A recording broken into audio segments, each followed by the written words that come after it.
তেখেতক মঞ্চত আহিবলৈ মই অনুৰোধ জনাইছো নিংনাম আৰু এই বিজনেছ চেক দিয়াৰ কাৰণে আমাৰ মাজত উপস্থিত বিটিসি সেক্ৰেটাৰিয়েটৰ ইছলাম মাননীয় পৰাই নাই সেক্ৰেটাৰী শ্ৰীমতী পামিল মেট্ৰিক পাছ না বাইদেউলৈ ইয়াৰ পিছতে মঞ্চত আহিব ইমানি মুছাৰী জনাইছে আপনার বিজনেসটো কি হয় এমব্রয়ডারি আপনি কিমান পঢ়িছে হাই সেকেন্ডারি কি স্কিম কয় এইটো স্কিমৰ নাম এমব্রয়ডারি সেলাই দে এইটো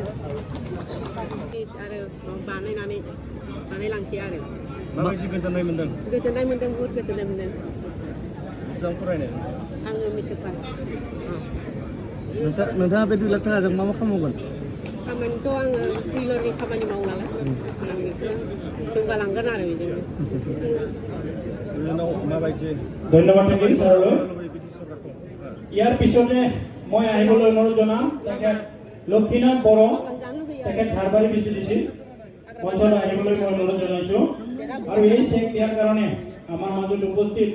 তেখেতক মঞ্চত আহিবলৈ মই অনুৰোধ জনাইছো दिनैनि আৰু जे फार्स्टआ मोनबा गेरेन्टि এই চেক দিয়াৰ কাৰণে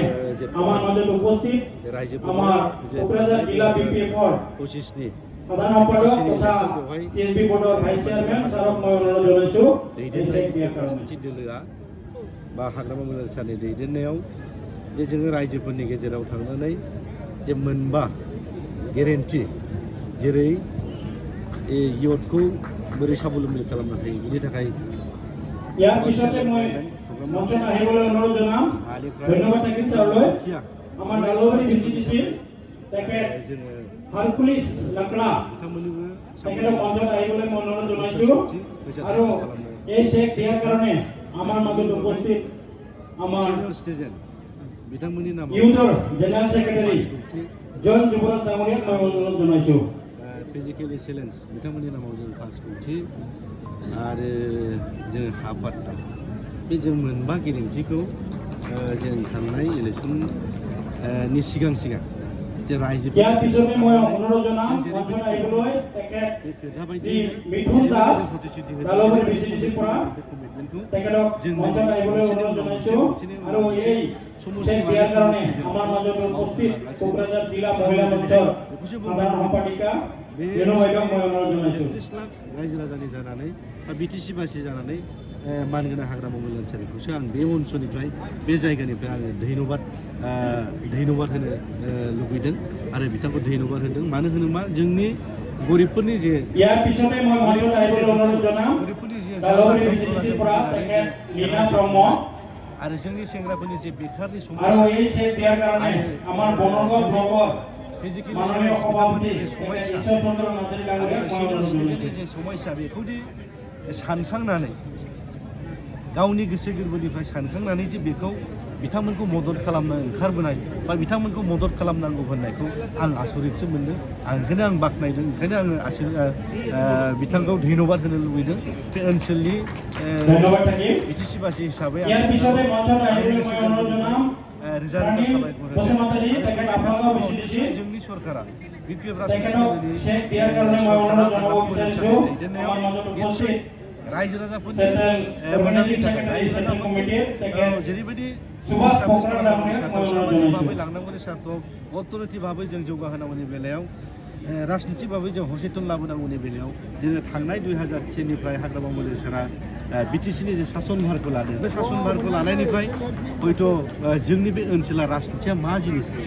रांखान्थिया मा जिनिस सामाजिकआ मा जिनिस जों बेखौ जों ইয়াৰ পিছতে हाबाय होननानै आङो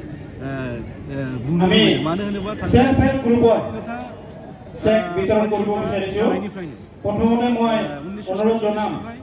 সেলফ হেল্প গ্ৰুপ 2003 10 फेब्रुवारि পাঁচটা সেলফ হেল্প গ্ৰুপক আমি बे চেক বিতৰণ ओनसोलनि কৰিব परिबेसा বিচাৰিছো बे ओनसोलनि थासारिया ओरैबायदि गोग्लैसोनायमोन अन्थाइगिरि बिसिडिसिर अन्तर्गत जेवारी सेल्फ हेल्प ग्रुप सलन बलनजों जों प्रेसिडेन्ट हल फोरमायनो हाया लामा रन्जनी ब्रह्म आरो सेक्रेटारि हल मोनसे अबस्था जेबो गैयामोन মিনাম ব্ৰহ্ম 2003 বাইদেউসকলক মঞ্চত আহিবলৈ মই অনুৰোধ জনাইছো 2000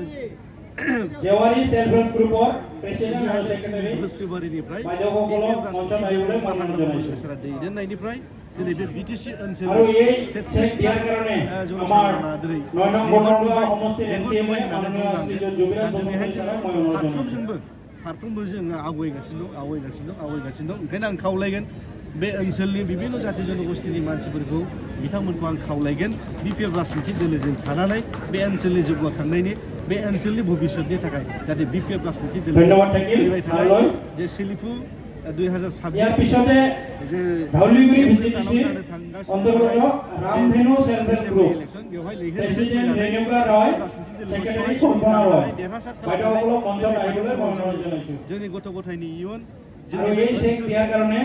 আমাৰ মঞ্চত উপস্থিত जों जाहाथे বিটিসি बानायनायनि जे সেক্ৰেটাৰী बेखौ जाहाथे जों সেক্ৰেটাৰী বাইদেউ তেখেত পামি ব্ৰহ্ম বাইদেউক মই অনুৰোধ জনাইছো बा बिटिसिनि सासे इएम हिसाबै आङो गोरबोनिफ्राय बयखौबो खावलायदों फैबाय थागोन समाव निस्सय जोंजों थानानै जोंखौ आरोबाव गोख्रैनिफ्राय आरो बांसिन बे रायजोनि जौगाखांनायनि खामानि मावनो जाहाथे थुलुंगाखाङो बेखौ आङो गोरबोनिफ्राय खावलायदों ইয়াৰ পিছতে মঞ্চত আহিবলৈ মই অনুৰোধ জনাম ধাৰবাৰী বিচিটিসিৰ অন্তৰ্গত Phungbeli self help group president Dipini Basumatary আৰু সেক্ৰেটাৰী মধুবালা বসুমতাৰী बिदिनो বাইদেউসকলক মঞ্চত गेजेराव আহিবলৈ মই हयथ' অনুৰোধ मोनसे জনাইছো मोननैया भुल जादों जानांगौ बेखौ जोङो थिग खालामफिनगोन बेखौ जोङो फुंबिलि थिग सेल्फ खालामफिनगासिनो ग्रुप दं मोनसे मोननै भुल जायाखै नङा आरो ए से जानोबो क्लियर हागौ करनाय हाजारनि आमार मঞ্চৰ गेजेराव भुला उपस्थित थानो हागोन बे साबाबे ओंखायनो आङो जाय बिथांमोना বাইদেউ मोनाखै साइकेल अफिसार दरजी বাইদেউ মই অনুৰোধ জনাইছো जमैनो था जोंनि सरकारा जोंनि बिपिएफ राजनिथि दोलोनि सरकारा हाग्रामा मुलि दैदेननाय जे सरकार ইয়াৰ পিছতে बियो मात्र মই মাগুৰমাৰী বিচিটিসিৰ दिनैसो অন্তৰ্গত जन्म जादों होनबाबो रासान सेल्फ हेल्प ग्रुप बाथ्रा नङा प्रेसिडेन्ट दिनैसो प्रीतिमय कोच सेक्रेटारी दिनैसो फार्स्ट मास বাইদেউসকলক पास মঞ্চত जानो আহিবলৈ थांगासिनो অনুৰোধ दं জনাইছো 150 दिनसो जानो थांगासिनो दं जोङो ধন্যবাদ থাকিল বাইদেউলৈ 1825 दिन जों समय এই मोनगासिनो दं চেক দিয়াৰ কাৰণে जों মই অনুৰোধ জনাম আমাৰ 1825 আনন্দলা বাইদেউ जों समय मोनगासिनो दं बेवहाय मात्र दिनैनि दिनाव 150 दिनल' बाबेनलांदों ओंखायनो आङो बे ओनसोलनि मोनफ्रोमबो सखि खुनियाव थानाय जोंनि ইয়াৰ পিছতে মঞ্চত আহিব खावलायनो लुबैदों गोरबो মাগুৰমাৰী বিচিটিসিৰ অন্তৰ্গত इलेक्सननि उनावहायनो सेल्फ हेल्प ग्रुपनि सेक्रेटारी सञ्जु भक्ता बेबायदि आरो सुनिता एक्का अनसुंथाइखौ जागृति सेल्फ हेल्प ग्रुप मावलांबाय थागोन खालामलांबाय थागोन आरो जोंनि गथ'फोरनि এই চেক বিতৰণ কৰাৰ কাৰণে মই অনুৰোধ জনাম আমাৰ মঞ্চত উপস্থিত गोजोन ভাৰতী मोनसे বাইদেউ खालामनो थाखाय जोंनि बिपिएफ राजनिथि दोलोआ बा जोंनि सरकारा धन्यवाद बा বাইদেউ। जोंनि हाममान गोनां हाग्रामा मुलियासारा निस्सय रायजोफोरनि गेजेराव थांनानै खामानि मावगोन जोङो बेखौ बुंनो हायो बिपिएफ বাকী যিসকলে সেল্ফ হেল্প গ্ৰুপৰ চেক পোৱা নাই बायदि आं सानाखै সকলোৰে মোবাইলত আপোনালোকৰ মেছেজ হয়তো ইতিমধ্যে আহিছে জন্ম যে সেল্ফ হেল্প গ্ৰুপৰ 15,000 টকা বিপিএফ আপোনালোকৰ একাউণ্টত কোনো ৰাজনীতি সোমাইছে বা সোমাব मानो होनोबा আজি थांनाय বেংক বন্ধ যদি আছে 2020 তেতিয়াহ'লে নমাব ইলেকশন এই হোলীৰ পিছতে আপোনালোকৰ একাউণ্টত 40 তাৰিখে একাউণ্টতে 17টা সিম আপোনালোকৰ 15,000 बेवहायबो টকা जों बिपिएफ সোমাই যাব राजनिति सरकार दानायनि ধন্যবাদ জনাইছো सुबिदाखौ जोंनो रायजो राजाया होदोंमोन थांनाय মোবাইলত মেছেজ যাব আপোনালোকৰ जेरैसिम दासिम दिनैसिम कुनु विभिन्न जाति जनगोष्ठीनि मानसिया बिपिएफ राजनिति दोलोखौ नागाराखै ओंखायनो दिनैबो बेनि बिथोक्रम नङा बिपिएफ राजनिति दोलोनि बिजाथिखौ फैबाय थानाय बे एप्रिल दाननि जे एमएलए एसेम्ब्लिनि इलेक्शन बेवहाय निस्सय गाजा गोमजायै भट होनानै जोंनि बिजाथिखौ देरहानायाव मदद होगोन होननानै आंहा बिश्वास दं आरो आं खावलायगोन এই বিশেষ ঘোষণা जोङो আপোনালোকৰ আইডিএছত যিসকল বেনিফিচিয়াৰী रायजोखौ সিলেকশ্যন लानानै जों কৰিছে राजनिति खालामाखै এই লিষ্টটো जों আমাৰ रायजोखौ আছে लानानै আমি নাম राजनिति মাতিম खालामा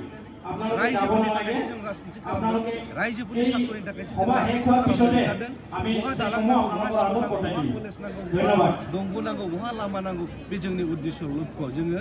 गोजोन खौसेथि आरो जौगानायानो जोंनि मुल मन्त्र हिसाबै जोंनि बे ओनसोलनि रायजो राजा आरो आसामनि बिभिन्न जाति जनगोष्ठीनि मानसिया मिथिगौ बिपिएफ राजनिति दोलोनि नीति आदर्शआ मा ओंखायनो आङो आसा खालामदों बा जों आसा खालामदों बिपिएफ राजनिति दोलोखौ नागारनानै कुनु गुबुन राजनिति दोलोनो भट होनानै देरहासार खालामनायाव दिनैनि दिनाव बा गार'आनो जा बर'आनो जा राजबंसियानो जा माइनरिटियानो जा আমি बिपिएफ राजनिति সভা दोलोजों শেষৰ ফালে আহিছোঁ भट होगोन তো মই देरहासार खालामनायाव मदद আজিৰ সভাৰ